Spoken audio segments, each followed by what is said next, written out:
My name is Myrthe van de Gaast and I will be the moderator of today's session. This webinar is part of a series of webinars providing information on doing business in the 15 focus countries as highlighted in the recently published Africa strategy. And of course, to give an update on the COVID-19 situation in the countries and to look at future prospects. We are joined by two high-ranking officials today, this morning. I would like to give a warm welcome to His Excellency Jean-Pierre Karabaranga, Ambassador of the Republic of Rwanda to the Netherlands, as well as His Excellency Matthijs Wolters, Ambassador of the Kingdom of the Netherlands in Rwanda. Thank you both for joining us today. I'm also delighted to announce that we are joined by a panel of experts with representatives from the Rwanda Development Boards, Holland Greentech, and Hollanda Fair Foods. And our speakers will address during their presentations their experiences on doing business in Rwanda, discuss the impact of COVID-19, as well as address the general business opportunities in Rwanda. With that being said, as NABC's country representative for Rwanda, I would like to start today's session by just giving you all a very brief introduction to NABC's past activities on Rwanda. And for the sake of time, I'll only highlight a few. So NABC has organized many activities focusing on Rwanda in the past, and the most recent trade mission took place in October 2019 and was organized around the Poultry Africa Summit in Kigali in close cooperation with the VNU Exhibitions and Dutch Poultry Center. NABC mobilized a delegation of Dutch poultry companies and African industry leaders to the summit and developed a comprehensive mission program. In October 2017, a similar trade mission was organized but also took place in Uganda. And in 2016, a dairy mission was organized as well as a Holland pavilion at the largest dairy conference in East Africa, ESADA.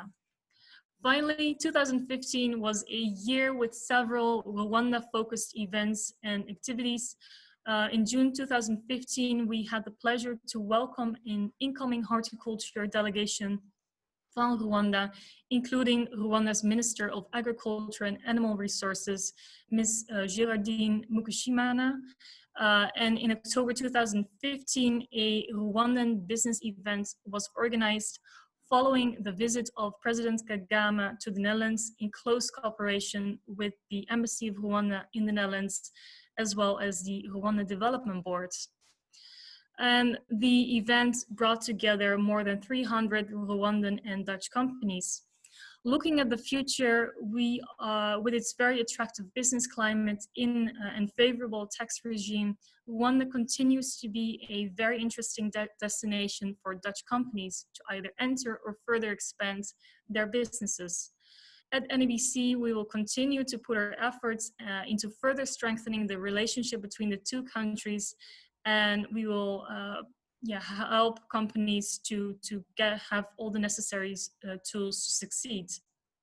With that being said, I would now like to start by inviting the Ambassador of the Republic of Rwanda to the Netherlands, Ms. Jean-Pierre Karabaranga, for a brief opening statement. Please go ahead, Mr. Ambassador. Thank you very much. I would like, first of all, to again thank you, NABC, actually, for organizing this doing business in Rwanda event.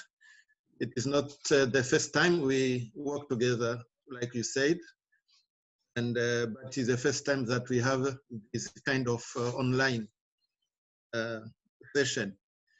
I would also like to thank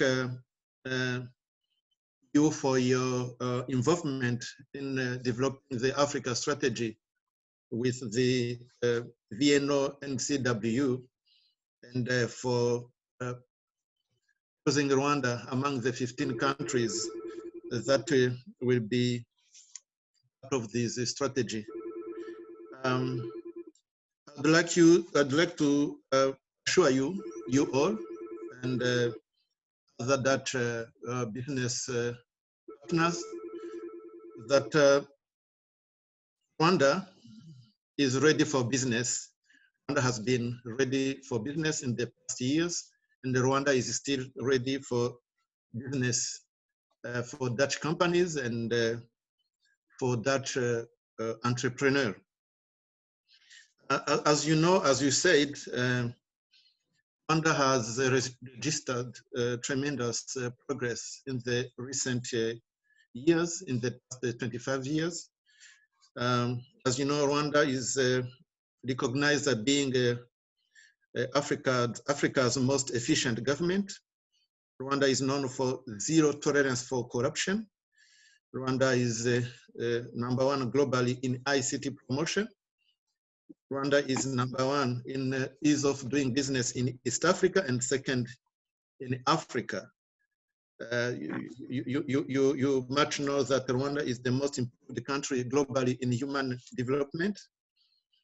And specifically, Rwanda is the best place to be a woman in Africa, to do business as a woman as well. And as you know, again, Rwanda is the greenest place to do, greenest place in the world. Now, in terms of doing business and Rwanda-Netherlands relationship, as you know, since 1994, Rwanda and the Netherlands have had a very excellent relationship, politically and diplomatically. The Netherlands has been with Rwanda in the last 25 years and supporting Rwanda in many fields, and among them are the investment and trade. Just to give some few examples of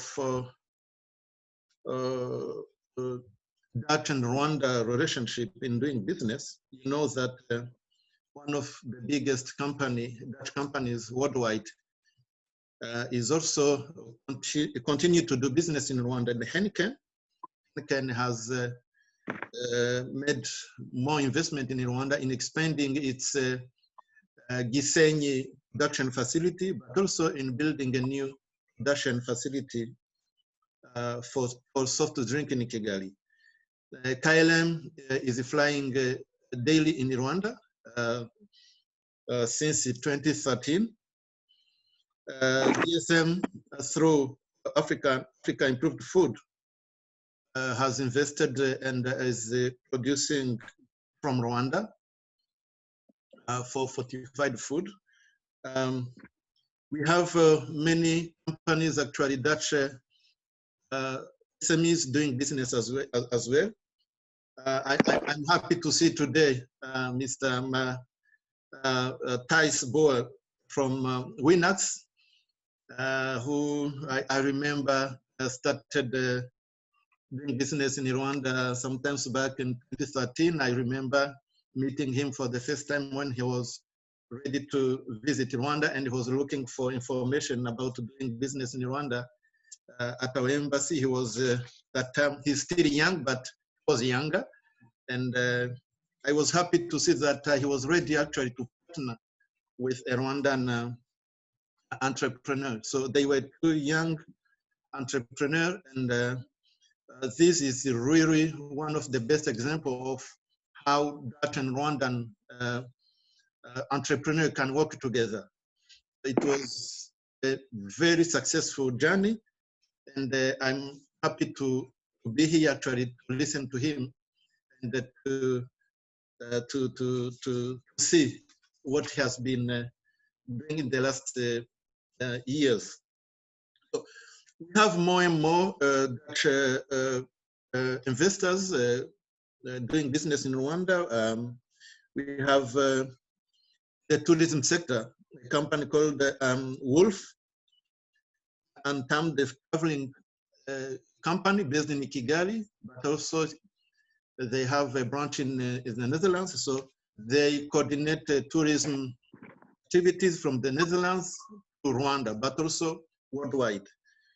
We have also a new company in the last that has been in Rwanda in the last 4 years called the SEAL, Sawmill East African Company. who are doing business in the wood industry. It's been a nice journey as well. So they are employing more than 300 people in Rwanda in the wood industry. Of course, I can't forget to mention that we have also people, Rwandan people doing business and exporting product, the Rwandan product actually in the Netherlands to the Dutch market. For example, we have flowers that we are sending it to the Netherlands and through Bella Flowers and other companies. Rwandan flower companies are participating in the flower exhibition in Utrecht every year. So we have seen an increase in Rwandan flowers on the Dutch market as well. And we see more and more interest from Dutch companies, flower companies, ready to do business in Rwanda. Even 2 days ago, I was meeting one Dutch company which is ready to come and explore the possibility of doing business in flower industry in Rwanda. So we have many other companies like Philips and others who are doing business in Rwanda. This is just to say that Rwanda is a good country to do business in, especially for Dutch companies, be it big companies, be it small and medium sizes companies. Rwanda is ready to welcome new investors and new entrepreneurs, as well as young entrepreneurs as well. I'm happy to have Mr. Philip from RDB. Jacques will be able to say more about the business climate in Rwanda and give more insight. And I want to say that also our embassy here, we are still ready to accompany anyone who wants to explore possibilities of doing business in Rwanda, or people who want to do business in the Netherlands from Rwanda. So thank you for now, and I'm happy to listen to other speakers. Thank you, Myrthe. Okay, thank you so much, Ambassador. It's always good to hear that there's already so much business going on between the two companies, and of course that there's still room for many more companies to do business in Rwanda. I would now like to introduce our next speaker, Dutch Ambassador in Rwanda, Mr. Matthijs Wolters, who will further discuss also the business opportunities for Dutch companies. Mr. Wolters, you may take the floor. Thank you very much. Do you hear me, or should I? Yeah? Okay, loud and clear. That's good to hear. Well, good morning, everyone. Good morning, Ambassador. Thank you very much, NABC, for organizing this. I was really thrilled when I came here about 8-9 months ago that the Dutch Employers Organization had chosen Rwanda as one of its focus countries. Of course, has given us the opportunity to bid on this as well. I've been asked to elaborate a little bit on the Netherlands and Rwanda have, in particular on the economic commercial side of affairs, and to give you a number of views on how we see the situation developing. Well, first of all, I would like to point out that the transition from aid to for this embassy here in Kigali, in fact, already started or was announced in 2013, when the future path of the relationship became. This was the accepted, mutually desired way of using. The Netherlands started this 26 years ago, when the main line of business, so to speak, was mainly humanitarian aid. Then we programmed a rather fully fledged development cooperation program focusing on issues like food security, water, and justice. And now, in a way, we have entered a third phase, which is more on the economic side of the relationship and trying to promote mutual business interests. So that started already a number of years ago. Then in 2018, the decision was taken to phase out our bilateral development cooperation program, but at the same time, simultaneously start working on the economic relationship. And that's precisely what we have done last year. I was very pleased that a few weeks after I arrived here in Kigali, we were able to sign 3 partnerships agreements on improving the value chain on 3 horticultural products, on maize, on tea, and on potatoes. And in fact, two of representatives of the firms with which we cooperated and who proposed this are actually present in today's meeting, and so they'll probably be able to tell us a little bit more about it, how it goes. That's our new approach, that we use the instruments provided by the Netherlands Enterprise Agency, RVO, to focus on the bottlenecks in the value chain of several products, but also other instruments are available as well from the Netherlands Enterprise Agency, like Drive Facility, with which we have also last year used to upgrade a number of ports on Lake Kivu. Then apart from that, of course, there's the regular focus on promoting commercial ties. And it was already mentioned that starting in 2017, a number of visits, business-oriented visits, were developed and took place here in Rwanda. The top sector horticulture visited Rwanda in 2017. We have had several poultry fairs here, and last but not least, in the end of 2019, we had a horticultural mission come to Rwanda to have a look at the horti and floriculture sectors. So why do we do that? Well, it is indeed, as the ambassador has already mentioned, that Rwanda has a good business climate. The ease of doing business index scores are really high, but there are also several more down-to-earth things, if you like, which are important. First of all, it's a secure country to work in, and that's important for all those companies who come here and who may have people working here. The climate is really excellent, opportunities in particular in the agricultural sector.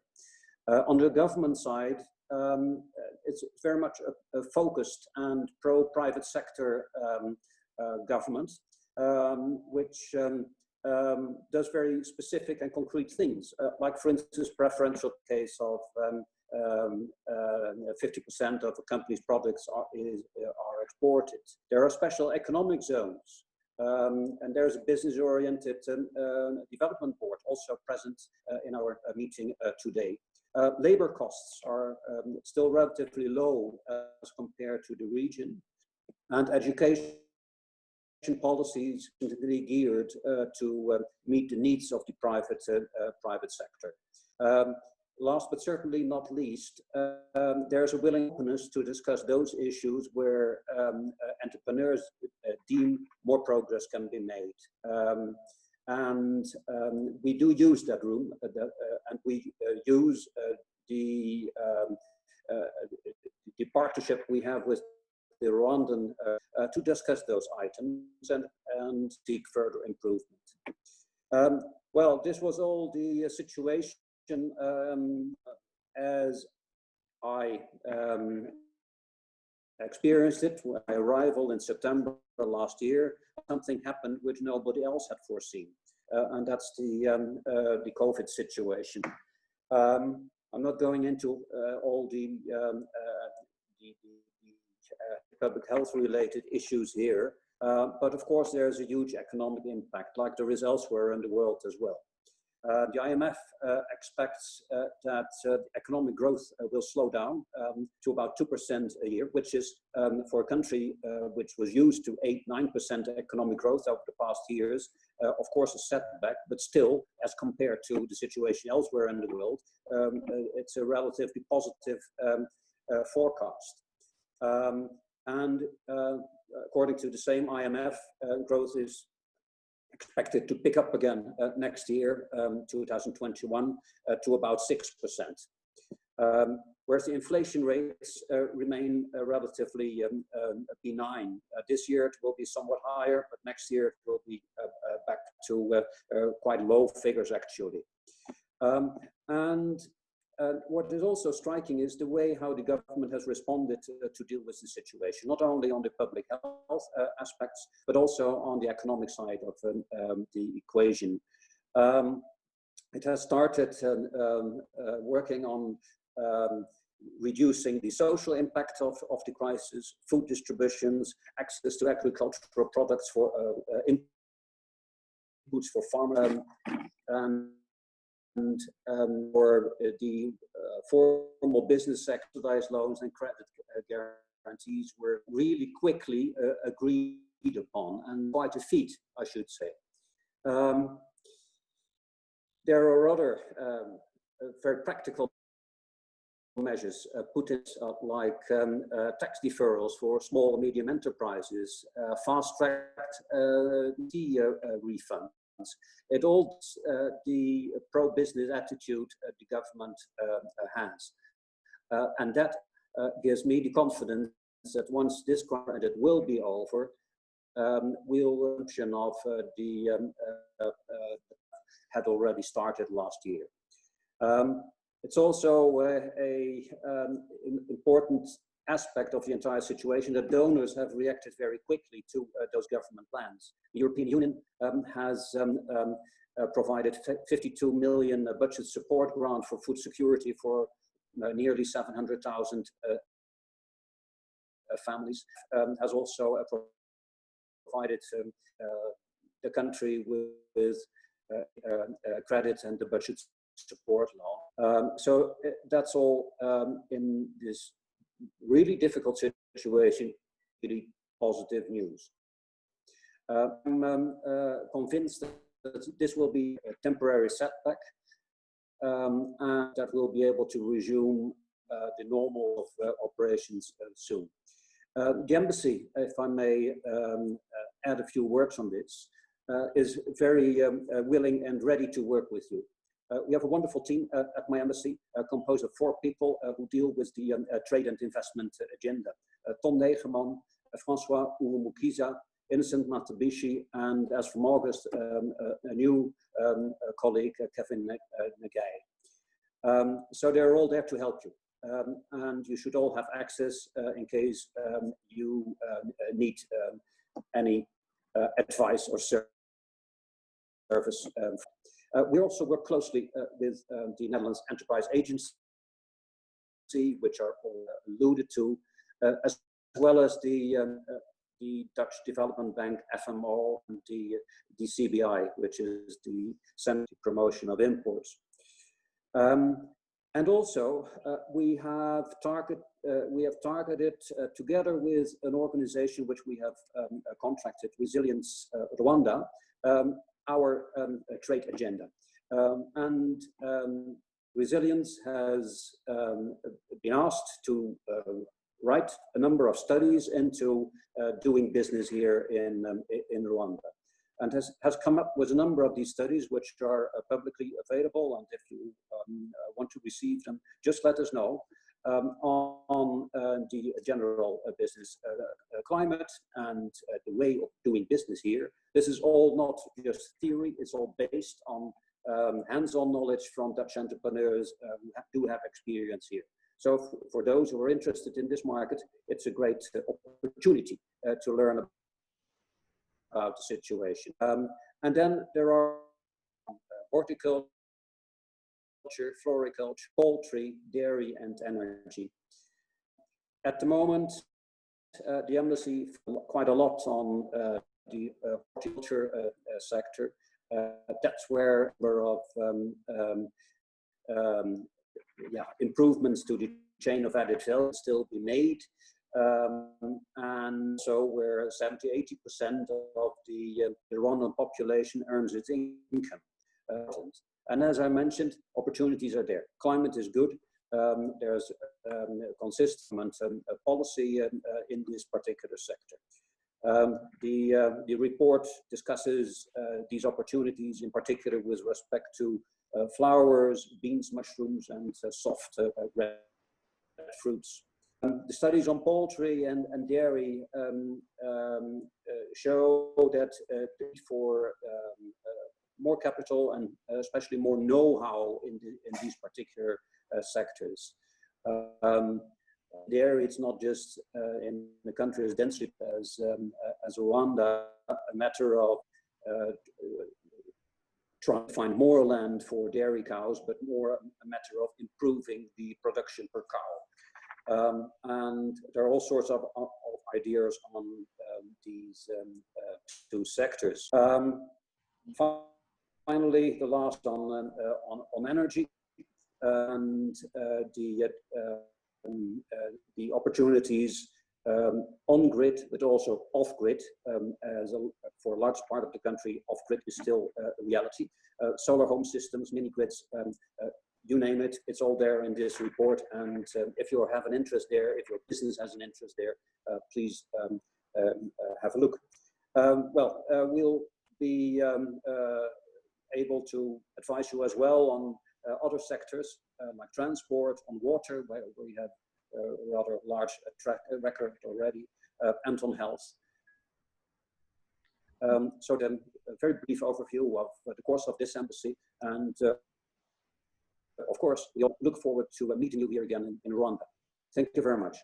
Okay, thank you so much, Ambassador. It's very wonderful or let's say hopeful to hear that that the government has responded very swiftly and effectively following the outbreak of COVID-19, and that many reports have been published on the business opportunities in Rwanda.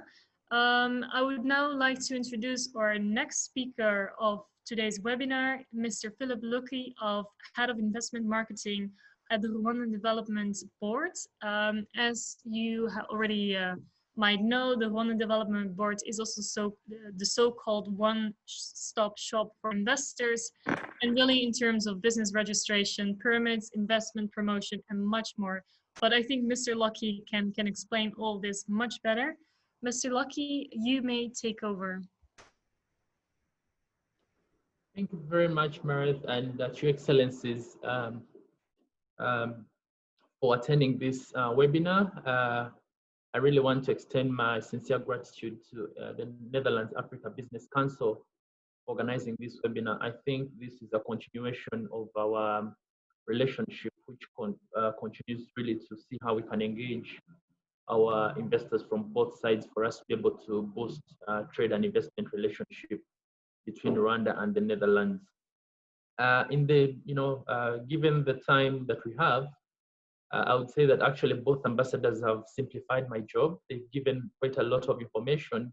And so I'll try to be as brief as possible. I know that the slides are very many, but I'll be trying to be very, very short. And perhaps we could even continue the conversation even after this webinar. Again, by way of introduction, my name is Philip Lucky. I'm the Head of Investment Marketing in RDB. And as Myrthe mentioned, RDB is a one-stop center here in Rwanda.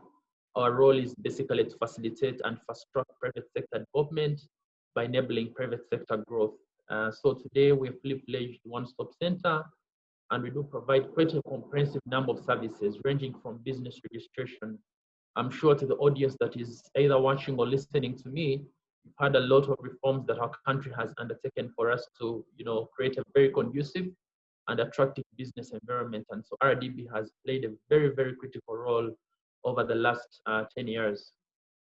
So if I may go to the presentation directly, the first slide is to give you, a glimpse of the current, the macroeconomic environment of our country. So in terms of population size, we have a very small population of around, 12.6 million. This is as per the last census that was conducted by the National Institute of Statistics of Rwanda.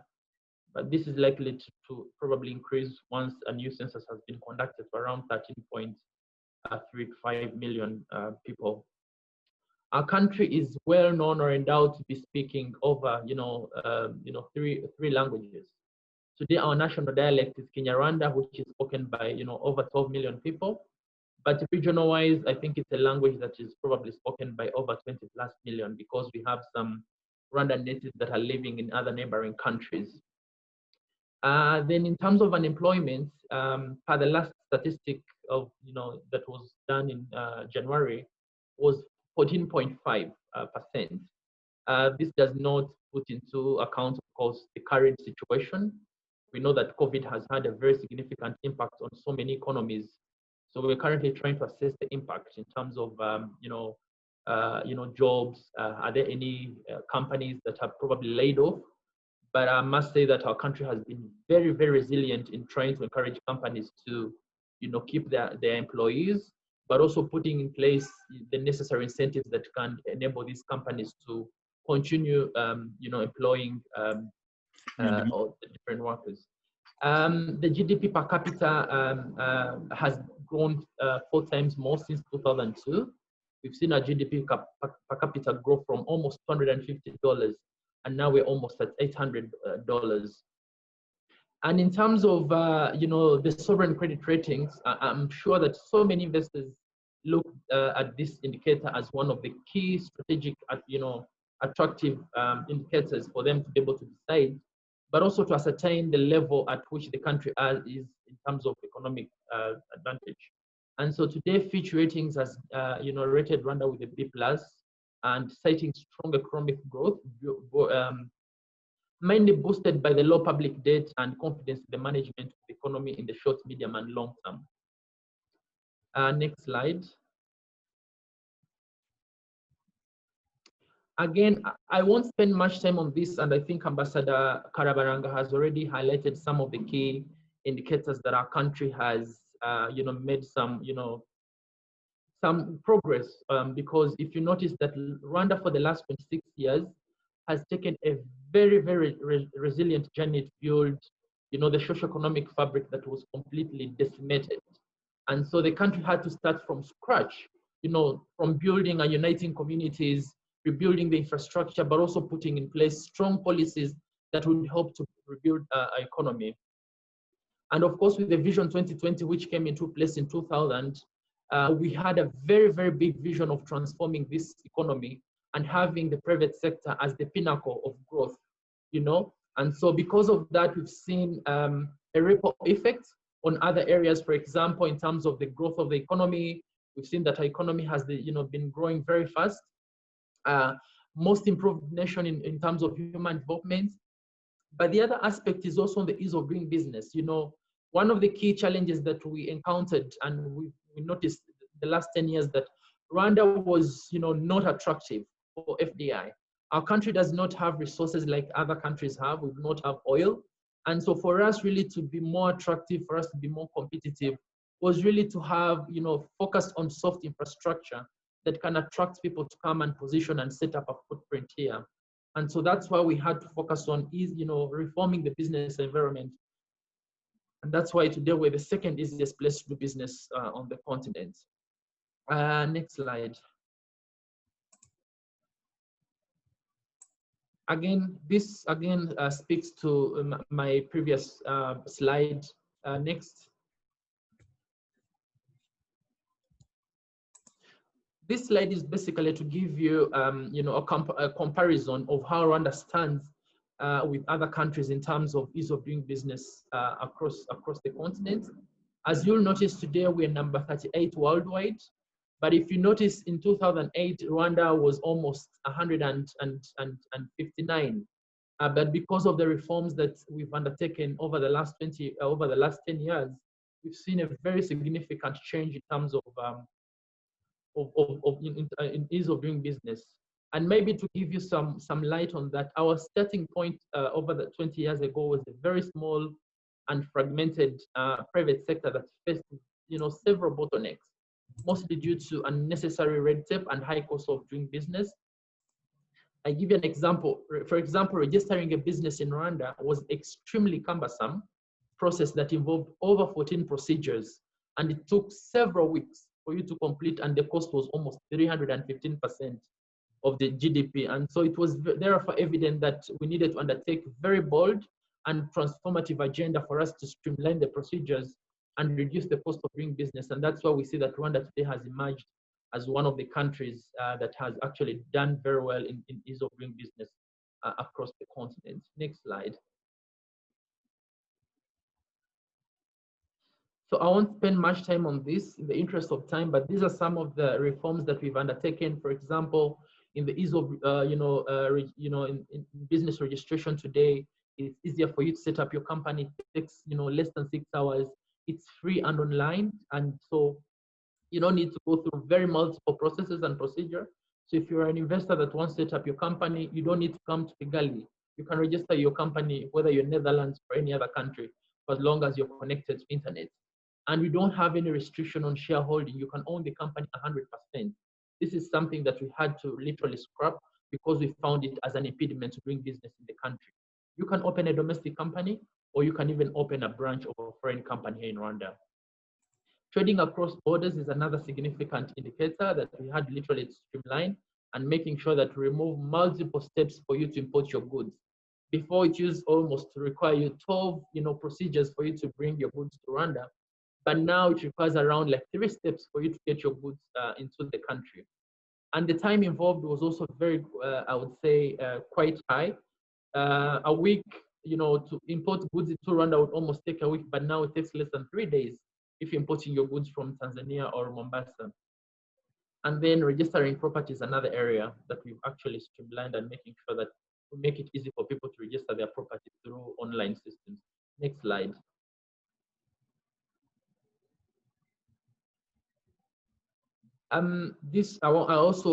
For us to be able to position our country as an FDI destination, there are several policies that we put in place. For example, having the investment law, we have the investment code that clearly specifies some of the key incentives that investors could benefit from if they relocate their businesses in Rwanda. One is if you're a company that is going to produce and export at least 50% of your production, one of the key incentives that we've been able to, highlight is, reducing your corporate income tax to 15% as opposed to paying 30%. So if you export, your goods and services, and this is finished goods and not raw materials, then we reduce your corporate income tax to 15%. Then secondly, this incentive also applies to other sectors. For example, energy. If you're going to do distribution, transmission, and generation, we reduce your corporate income tax from 30 to 15%, excluding EPC contracts. And then the other areas, we're looking at transport. So if you're an investor that is going to invest in the transport sector, we also reduce your corporate income tax by 15%. And then the others, we also have a 7-year corporate income tax holiday. We have, import duty exemption if you're importing raw materials and machinery into the country, because Rwanda is a member of the East African community. So we have ratified a common protocol, a common market protocol that provides for a uniform external tariff for goods that are coming from outside the region. Then the others that are very important for the audience to know is that we don't have any restriction on foreign ownership, as I mentioned earlier. You can own your company 100%, you can own your assets 100%. A foreign national would own land in Rwanda as if they were a national. So we do not have any restrictions. You can apply for a leasehold, you can apply for a freehold, as long as you meet all the necessary requirements. We don't have any restrictions on capital flows as well. Next slide.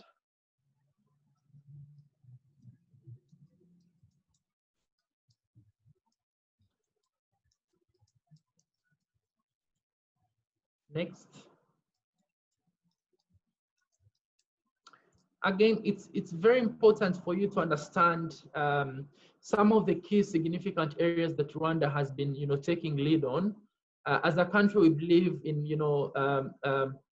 in integration, and that's why Rwanda has been very, very instrumental in driving some of the initiatives, both at a regional level, but also at a very continental level.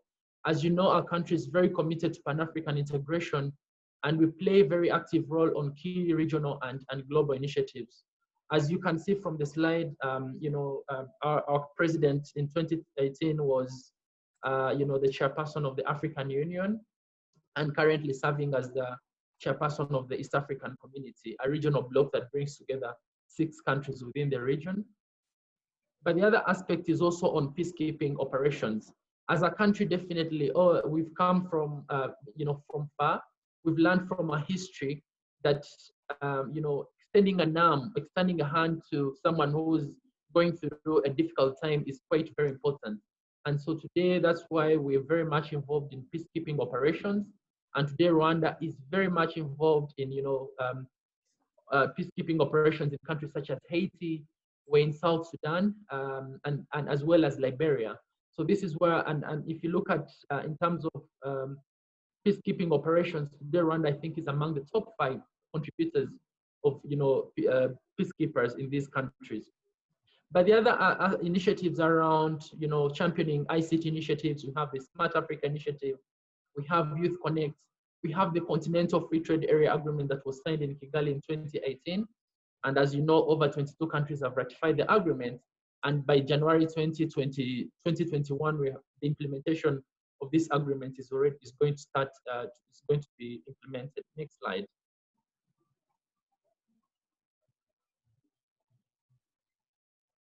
As I mentioned earlier, we're a very small population. Again, 12.6 million wouldn't make sense for someone to bring business. But again, as I mentioned earlier, Rwanda is a member of different regional economic blocs, which means that if you're an investor that is going to relocate your business, you do not only serve the local market, you're looking at the bigger East African community that has a population of over 180 million people.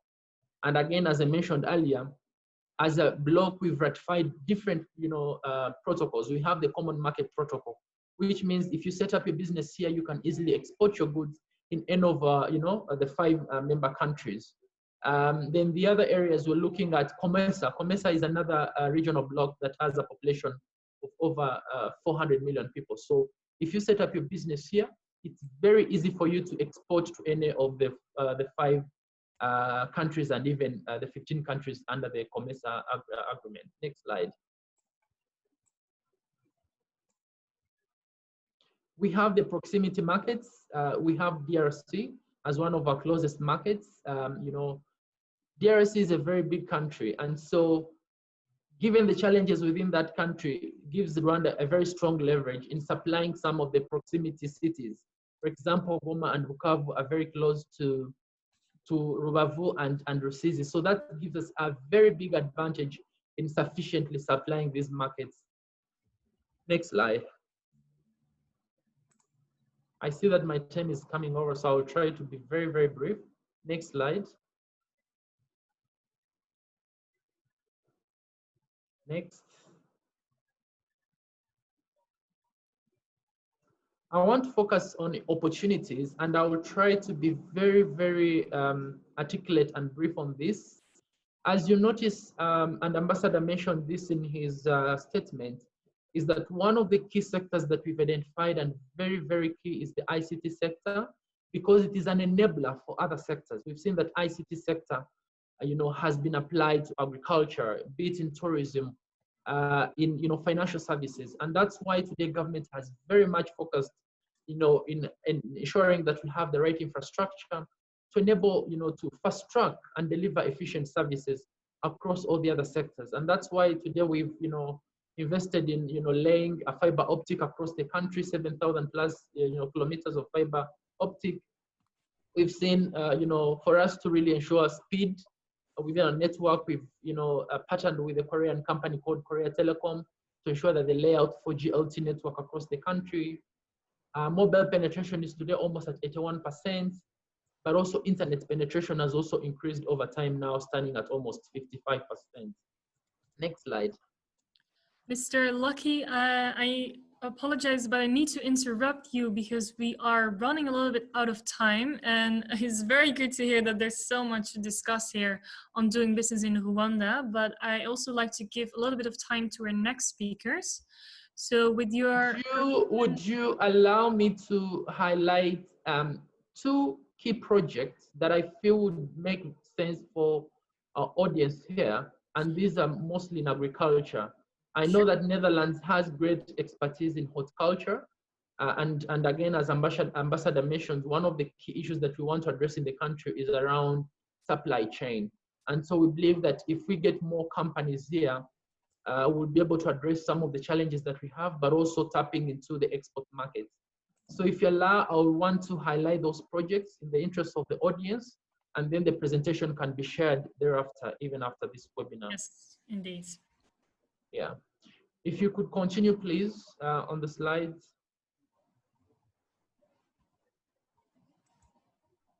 Continue.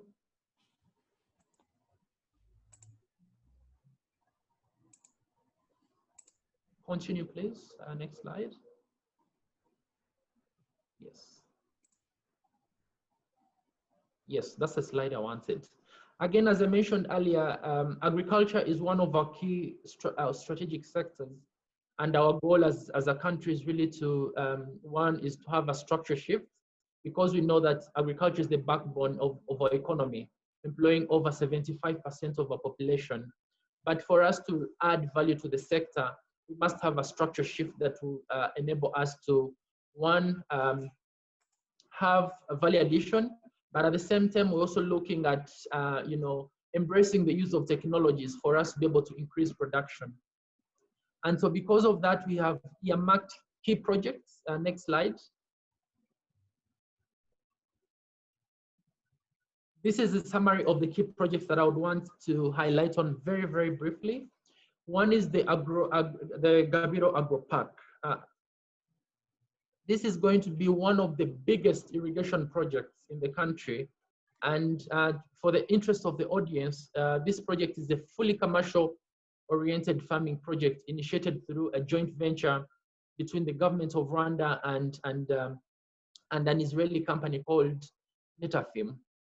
The objective of this project, again, is really to leapfrog development of Rwanda's agriculture, to ensure food security, but also ensuring food security through cutting-edge technology and best practices. But the other significant area, Myrthe, if you allow, is really to see how do we increase the export of high-value crops and high-value added agri products. And that's why we came up with this project. It will be implemented in two phases. Phase one will cover around 5,600 hectares, and then the remaining will be implemented in phase two. And so the target is really, again, as I mentioned, to grow high-value crops. We're looking at, growing crops such as tomatoes. We're looking at French beans, looking at pepper, onion, lettuce, flowers. These are the products that are highly demanded on the market. So, and we know that even the European market needs these products. And so that's why we had to really bring this project to make sure that we address the demand that we have today. And maybe the last one, if you allow, Myrthe, is on Gako. We really need to move to our next speaker. If you allow the last project in just a second, okay, is on beef. We understand there is a very, very significant for beef, not only in Rwanda, but across the region and everywhere. And so we have this project that is going to be implemented over the couple of years. And so government has dedicated around 5,300 hectares of land. And this project will mainly involve one, having a cattle farm, but also a meat processing plant.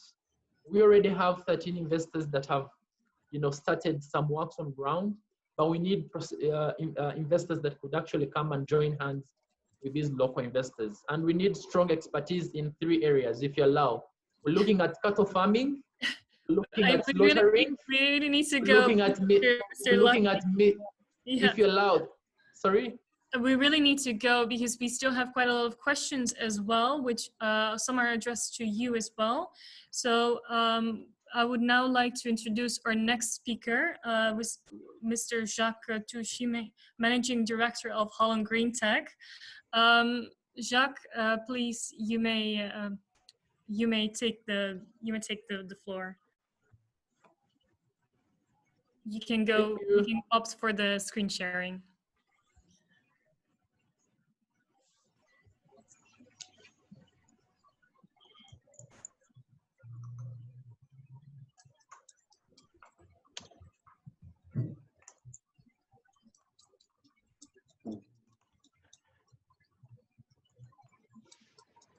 Yes, good morning, everyone. I'm Jacques Tuyishime, the Managing Director of Holland Greentech Rwanda. I'm happy to join this webinar and present what we are doing as Holland Greentech and also opportunities in Rwanda for the investors who want to come in. Holland Greentech is active in horticulture in Rwanda and also some other African countries. We started in Rwanda in 2015.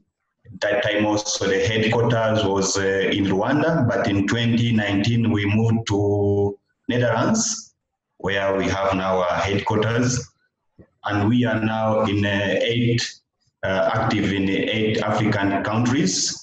And before end of this year, I think we'll be in 10 countries, because September I want to open in an office in Senegal and also in Benin.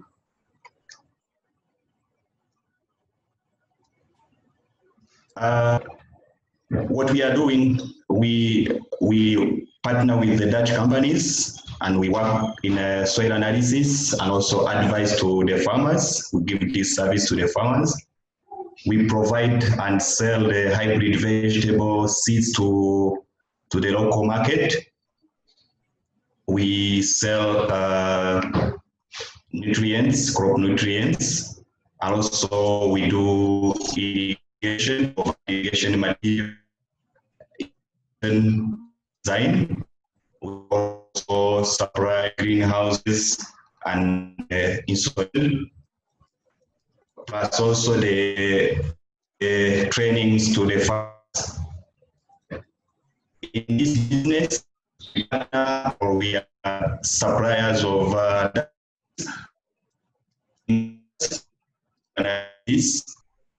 we are representing the right one for hybrid vegetable seeds. We work with the Liveries. It's also a well-known company in irrigation. We also work with the corporate biological system for pest and disease management and Bosman for greenhouses. So with all our offices in Africa, we move with our partners, I mean these Dutch companies. So the idea is to provide a complete solution to the farmers in what we are doing.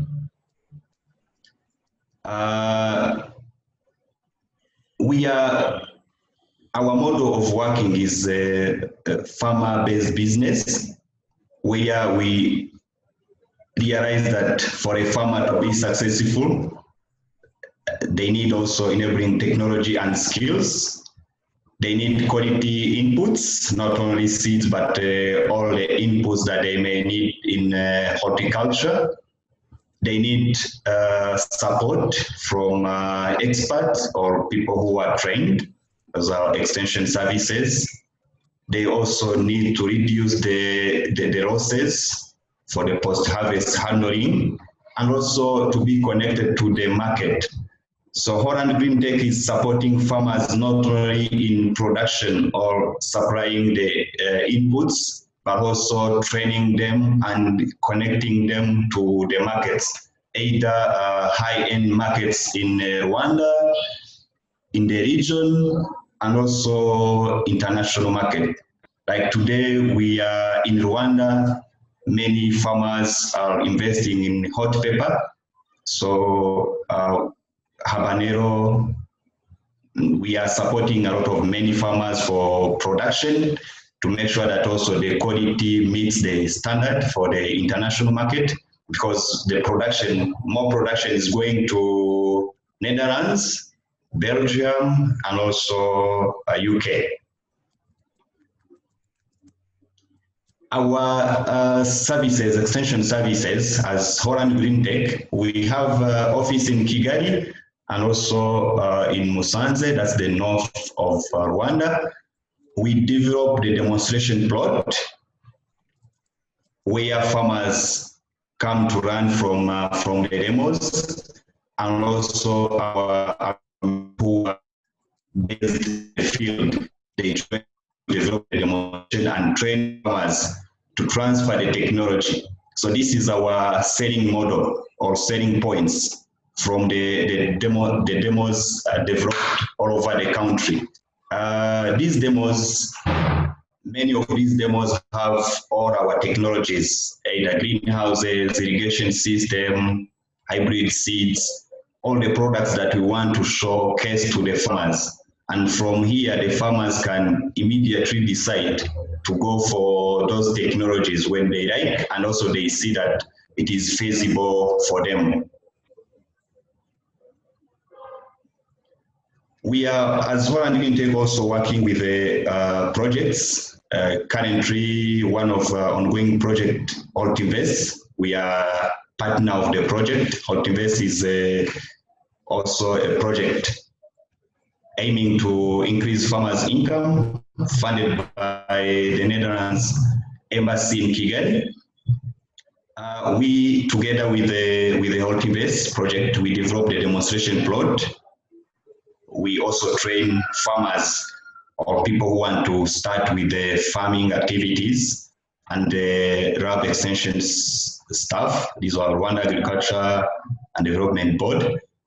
Farmer field school facilitators. So we work with also the government, not only as a company, private company, we work with the public and or public institutions to make sure that we all have the same message to the farmers, and also there is not a petition.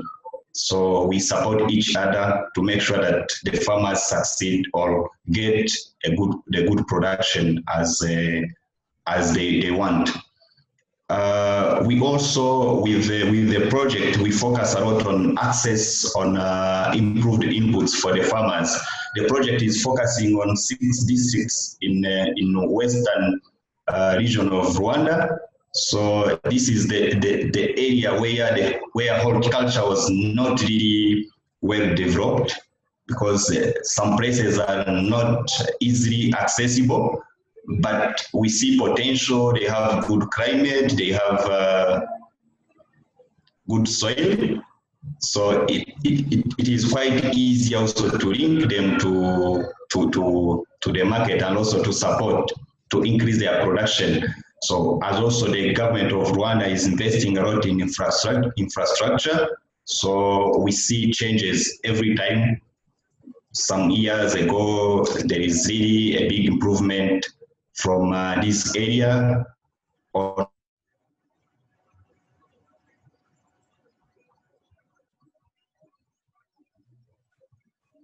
Jacques, are you still with us? Oh, yeah.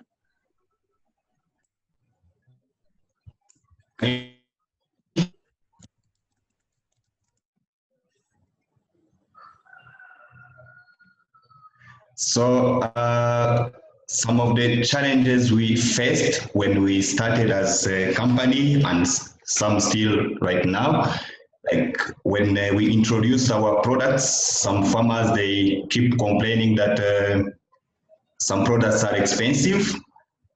But also we knew that to introduce a new product on the market, we need also to showcase and to make sure that we work with also business cases for the farmers, because at the end, if farmers don't make money, it will not be possible for them to come back or to buy our products. So the system is now working by demonstrating and also working with the business cases to show that with such investment, it is also possible to get back the money. But when they are connected with the improved inputs and also good markets, it is very possible to have a good business in agriculture in Rwanda. So we are still facing the importation. The cost of importation for the materials is still high. I think this also it affects the prices of some of our products. With the impact of COVID-19 on our business,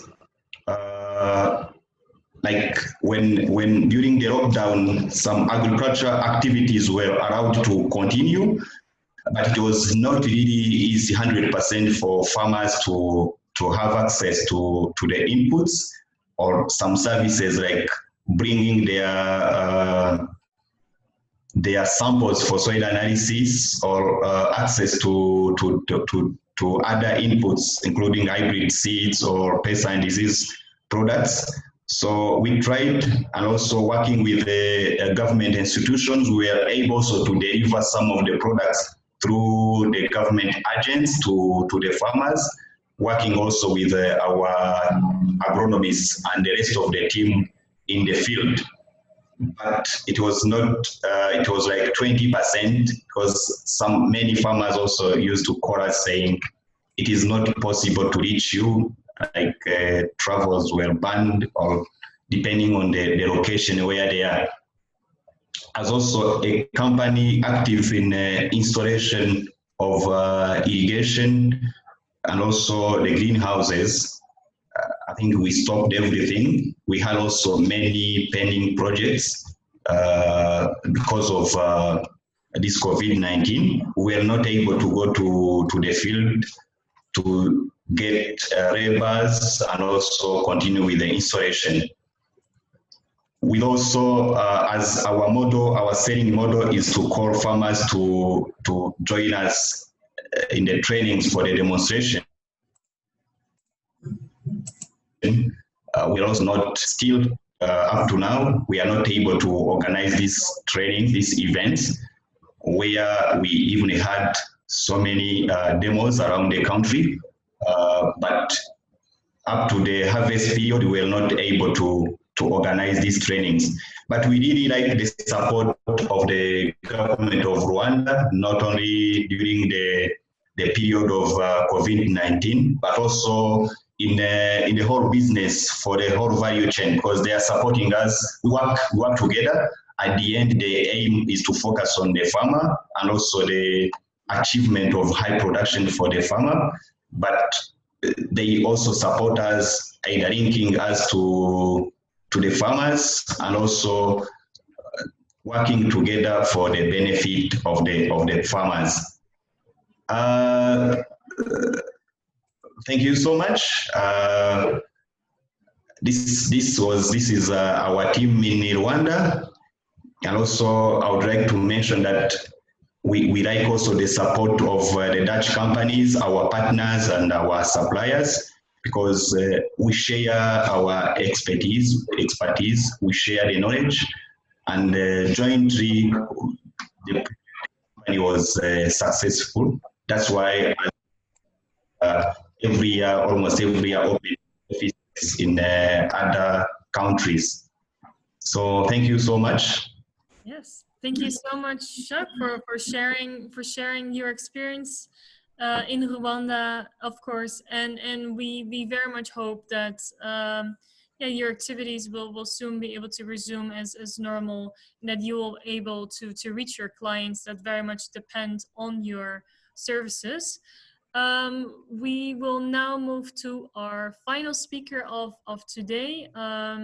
So one of our speakers were unable to join us, Mr. Prosper of Africa Improved Foods, and therefore we will go to Mr. Thijs Boer of Holland Fair Foods.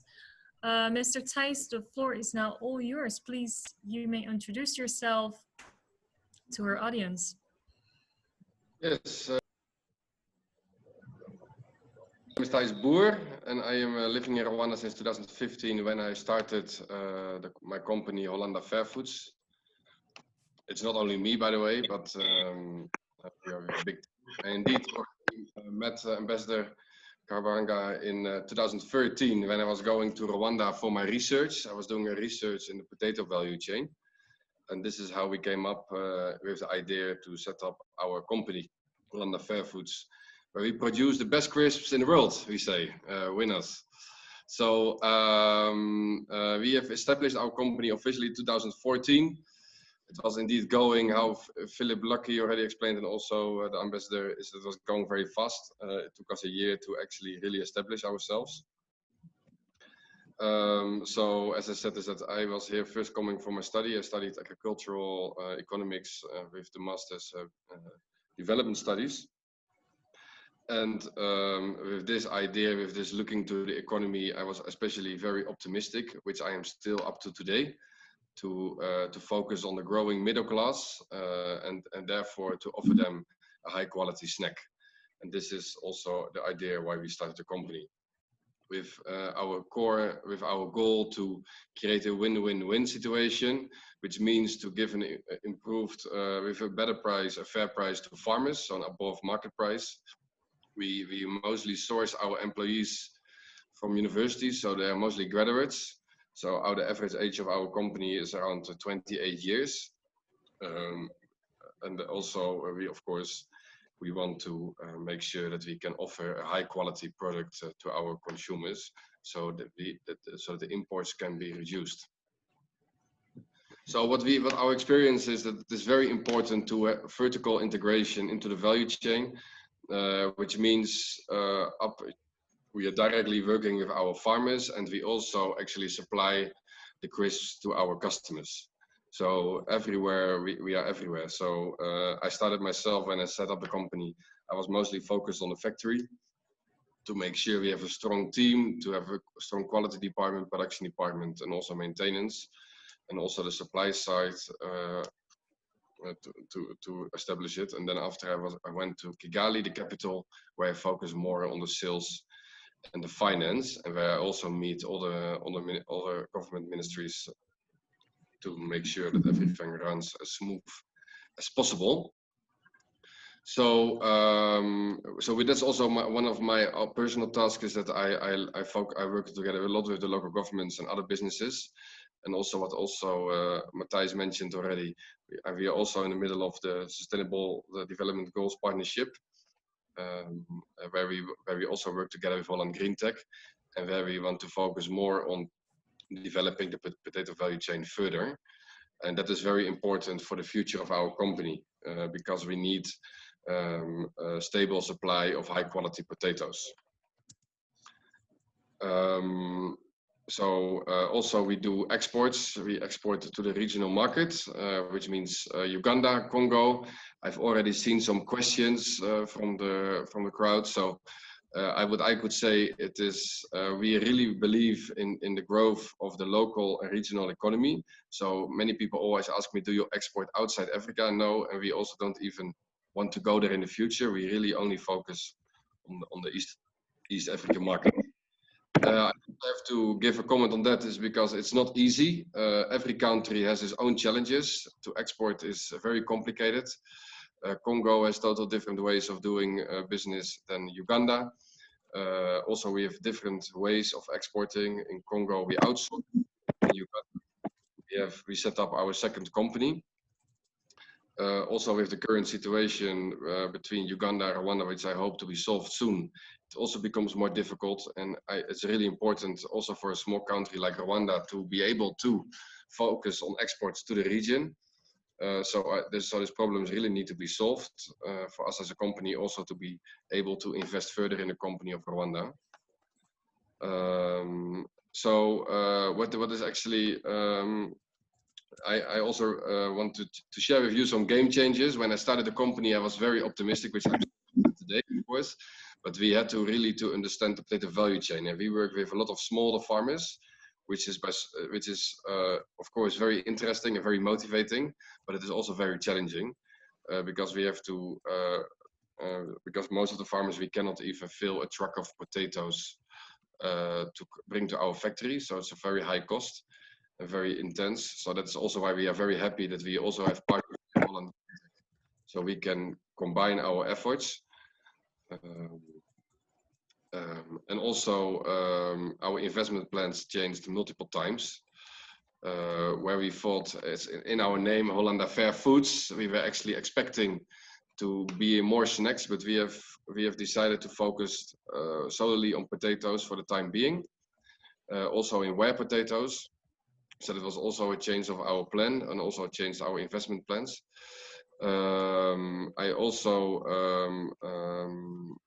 We have also had a close collaboration with the Rwanda Revenue Authority, IDB, for example, Ministry of Commerce, because a lot of laws are changing and it is sometimes very difficult as a small company to keep up with the new policies. And then, so we have made many mistakes in the future, in the past. And luckily, they were very open for discussions. Also, we also had some growing pain because of that, not only because we want to grow, but also because sometimes we had to pay the fines, which we were not aware of. But now everything goes better and more smooth. But we are very happy that at least it's very easy to open the doors of the important departments of the government. But it is always, of course, you need to be very well informed, and that is, I think, also my advice to the future investors coming to Rwanda. Actually, all the information is there.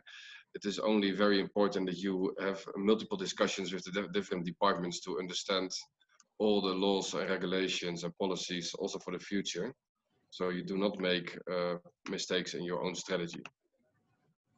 So for export,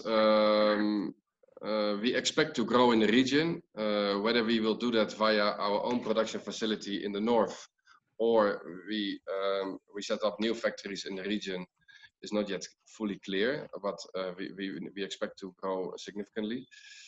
We will continue focusing on the growing middle class. We have been doubting to also go to the more like to the bottom of the pyramid, so the people with the lower incomes. Although distribution and to do all the transport is such a high expense, so we have decided to continue focusing on the middle class. So so we have a little bit above market price product. It's still very affordable compared to the imported product, so it is still, we still have a good price in the market. We also want to focus more. We also expect that the universities will improve more in the quality of education. So, and also we expect more students that come from abroad, Rwandans that come from abroad back to Rwanda, that can be part of our company or other companies, so that we are less dependent from consultants or experts from outside. And also we believe that it is very important. It's also actually the core business of Holland Greentech, that we have to continue knowledge sharing with the two countries, so that will also make our company stronger in the future. And again, and to also, I don't want to repeat myself, but also is that it is very important. Also, sometimes you cannot find them, but in IDB, even Philip Lucky is one of them. But there are many more. You almost have your own account manager. So for any questions or whatever, you can easily go to IDB to get your problems at least answered. Not always solved, but at least we have always a good debate and a good discussion about how we can improve our business. And we believe that in the future, this will only get stronger. So in the beginning, when I came to Rwanda, I was always complaining about, they talk about a one-stop center, but I miss a second stop center because it's easy to set up a business. But at the end of the day, you also need to get the support. And I can also acknowledge then that this is actually really happening. Now we have good account managers who are solving our problems. Also during COVID, I got at least once in 2 weeks a call from IDB to ask me what are my challenges, where can we help you, what are the export problems. Have you seen all the things, all the communication from RRA? Are you aware about that? So I felt the support from the government also as a business to overcome this difficult time.